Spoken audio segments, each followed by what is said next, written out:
voices of Midway here in the theater will be at.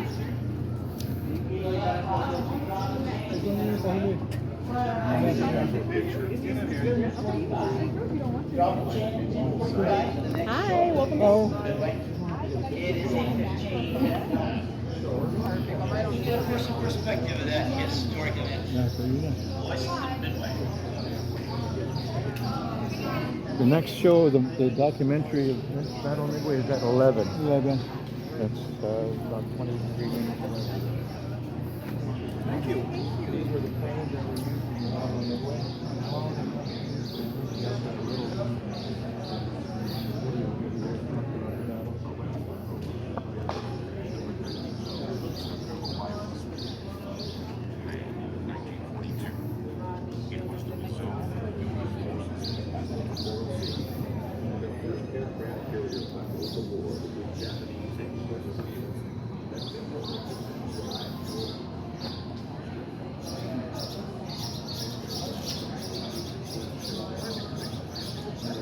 And the next showing for Voices of Midway in the theater, 11 o'clock. We'll be dropping change in Midway right around 10:45.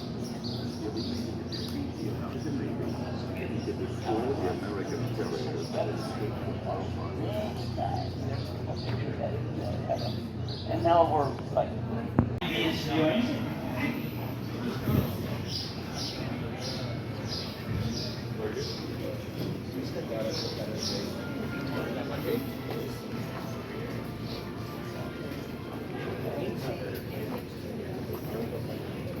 I'll be right back. I've got to let folks out of the theater from the previous viewing.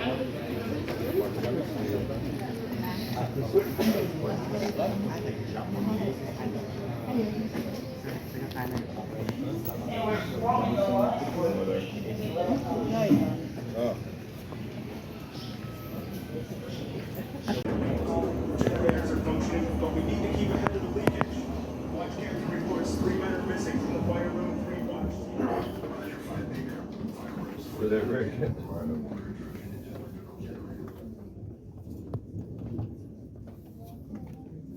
Ay, sa maharap.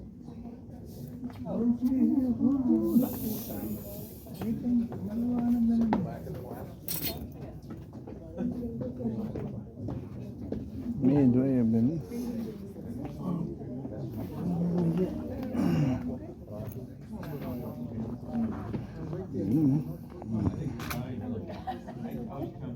The answer is no. So what's the question? Yeah. Was this the theater that the guys enjoyed movies on when we were at sea? Nope. No. This was for the AIMD, Air Intermediate Maintenance Department. Above you have aviation electronics being worked on here. They stow the little tugs that they move the planes around, the jacks, chocks, put those planes on that flight elevator after working on them in the hangar bay. Some of the flight takes like 20 seconds. So you're in a workspace that we repurposed for the museum. So with that, for those that missed the introduction earlier, my name is Paul. Call sign Chappie. The reason for it, I was a chaplain in the Civil Air Corps, U.S. Air Force Auxiliary for 22 years. So, Air Force guy on a Navy ship. Yeah, okay. I get that response a lot, but I had to learn some stuff, okay? What you're about to see, for me, is one of the most significant movies ever made about the Battle of Midway. I'm sure you've seen the theatrical releases, read some books, seen things on the History Channel, Movie Channel, you know, all that. This is not going to be that typical documentary. What you're going to see and hear in the next few moments is their story. This movie is based upon the letters, the journals, interviews with the families of the guys who were there that day. So-called Voices of Midway for a reason. You're going to hear from them what it was like that day. So with that in mind, a couple of rules of engagement. Number one, cell phones. Please disable them. Put them on silent, vibrate, mute, airplane mode, stun, whatever. That way you won't impact the people around you. And then when the movie is finished, you'll stand and exit to the starboard side, the right side. Aren't you impressed? Air Force got you Canadian. Starboard, that's port. I can remember port. 4 letters. Left. Easy one, okay? So with that in mind, you ready to keep the timers, light the fires, see Voices of Midway? Yep. Good to go? Voices of Midway.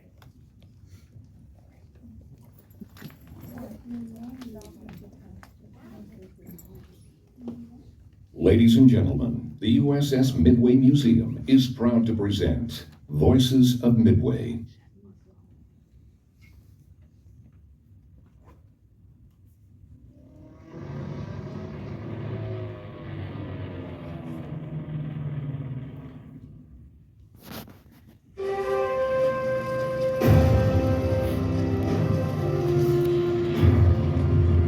The cushion came floating out like an old friend. Commander Waldron had always told us to keep our knives on our belts in case we got in a spot like this. I may have been the only one from my squadron who survived. That was the worst part.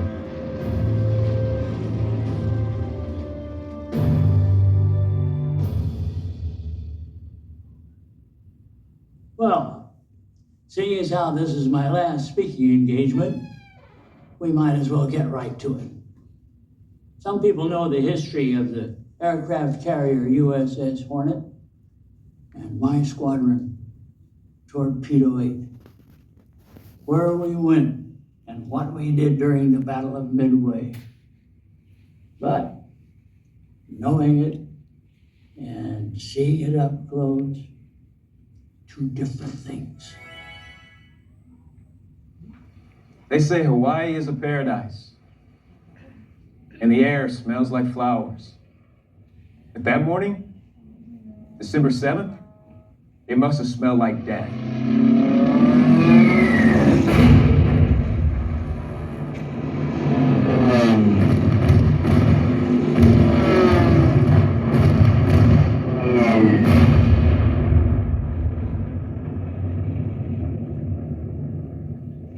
Admiral Yamamoto knows he has to destroy the carriers he missed at Pearl Harbor.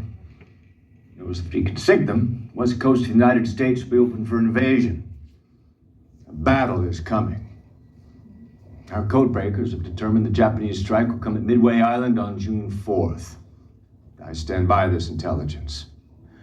We're deploying carriers Enterprise, Hornet, and Yorktown, plus their squadrons of fighters and bombers. Our men are ready. Even though Japanese forces outnumber ours almost 2 to 1, we'll do the best we can with what we have. That has always been more than we needed.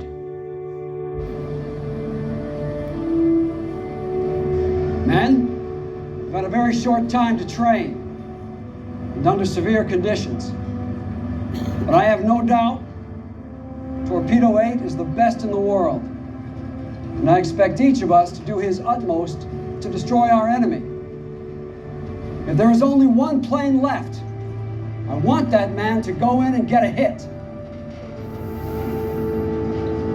We launch at dawn. Write letters home to your loved ones tonight. Get some shut-eye. We're gonna need it. On the Hornet, we not only had to train a squadron of boot ensigns, of which I was one, but we had to fight a war at the same time.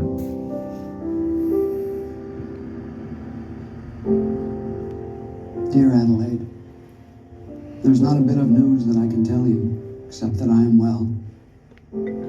I have your and the children's pictures here with me, and I think of you all.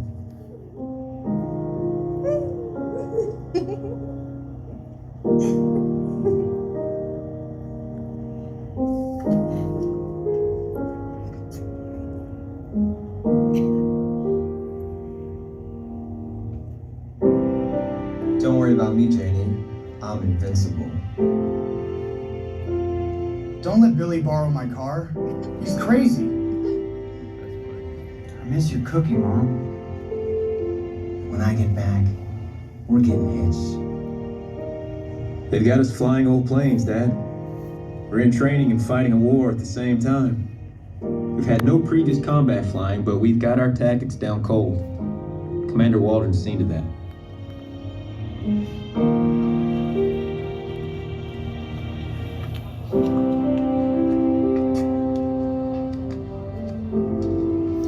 Hey, Sanchez. I don't know what to say. Tell him how hard we're all working. And that you love him. You can never say it enough times, Tom. We've been working hard. I love you. I love you. I love you. The Japanese want to defeat us. We can't let that happen. 提督、我々は地球ミッドウェイ諸島に戻り、飛行場を破壊せねばなりません。我々の偵察隊は米軍艦隊を見なかったとのことです。幽霊か。我々の戦闘機には魚雷が積んである。全機爆弾に交換せよ。はい。我らは大和魂がある。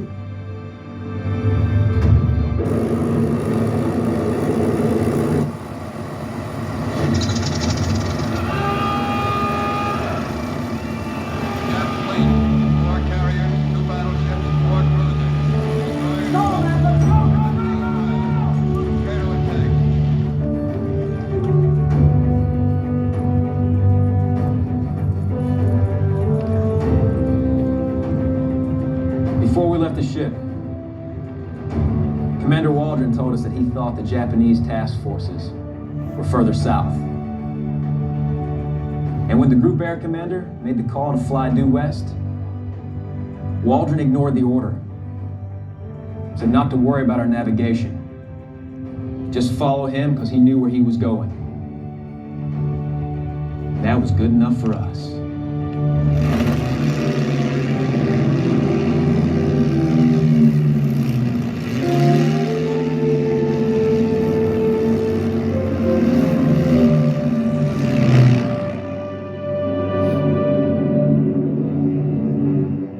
Got into the air that morning, we did what we were trained to do and could almost look at the back of Commander Waldron's head and know what he was thinking.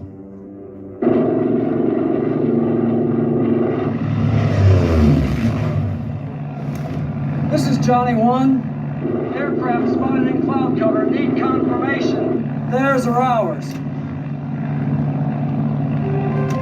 That's them. We have no fighter cover, man. May God be with us all. Good luck, happy landings, and give them hell.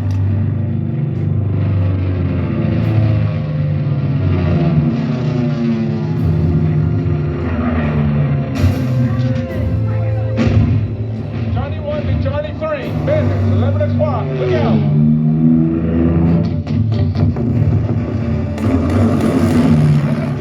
I have 3 of them on my tail. Someone help me. Oh my God, Jar. Bail out. My radio is dead. I'm going in. I'm in. Get this guy off me.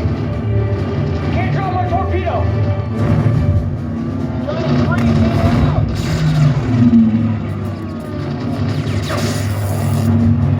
I'm hit. I'm going in.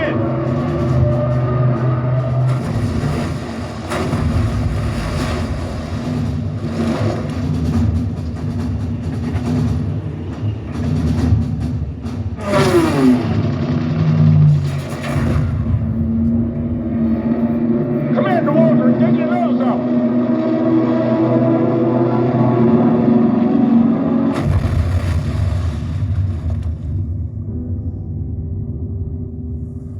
We lost a lot of men. 51 torpedo planes took off and 7 returned. Those who didn't die were just lucky. That's all. I always thought the torpedo squadrons deserved more credit. The Zeros were so busy shooting us down, they didn't see our dive bombers getting ready to attack. They never looked up.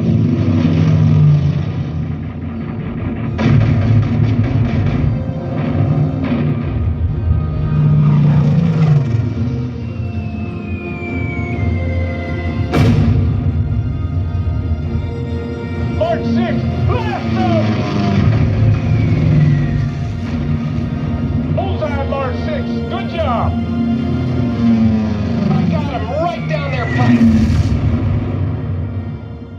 In just under 6 minutes, the dive bombers scored direct hits on the Akagi, Kaga, and Soryu, but the Hiryu escaped detection.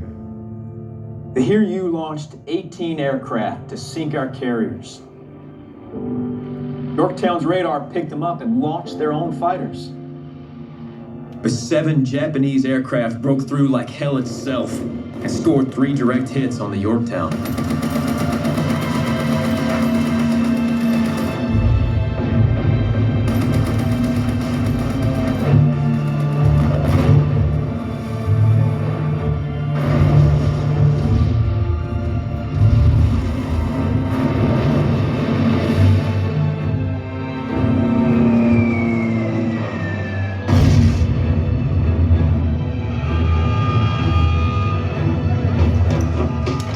Aye, aye, Captain.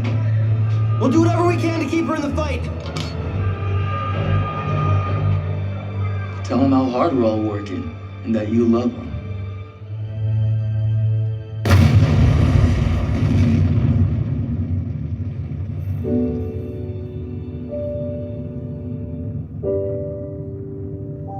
The Yorktown has sustained crippling damage. We're having her towed to Pearl Harbor.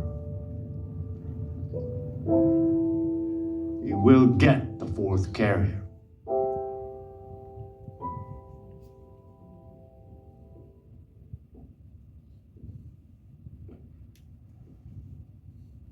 Every life under my command is precious, and I mourn each one that is lost. Their blood is shed for us. But war, no matter how noble, demands too much of it. The battle was all but over. The Japanese were forced to turn back in defeat. But one lone submarine didn't heed the message and delivered the Yorktown her fatal blow.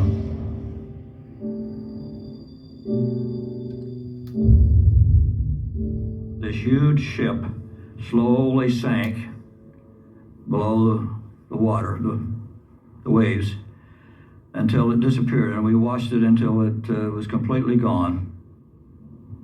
It's very brutal business. It's a terrible thing that so-called civilized nations could do things like that to each other, convincing me that we're not really civilized yet. Comrades in arms who sleep in darkness at the bottom of the ocean for 50 years after the end of the war, thank you for your sacrifice. My heart is full. That day in Midway, 6 minutes changed the world. 6 minutes. Torpedo 8. Every one of them was like a brother to me. No hero ever truly perishes. No sacrifice is ever forgotten. And those who died are angels that walk among us.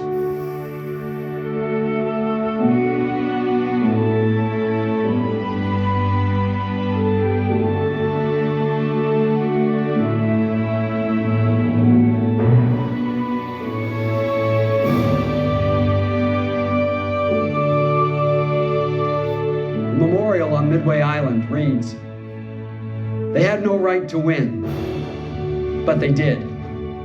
And in doing so, they changed the course of the war. Even against the greatest of odds, there is something in the human spirit, a magic blend of skill, faith, and valor that can lift a people from certain defeat to incredible victory."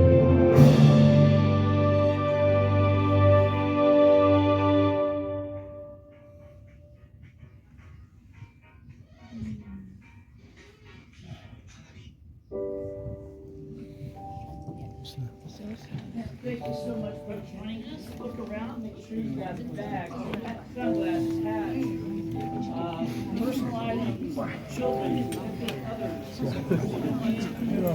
others.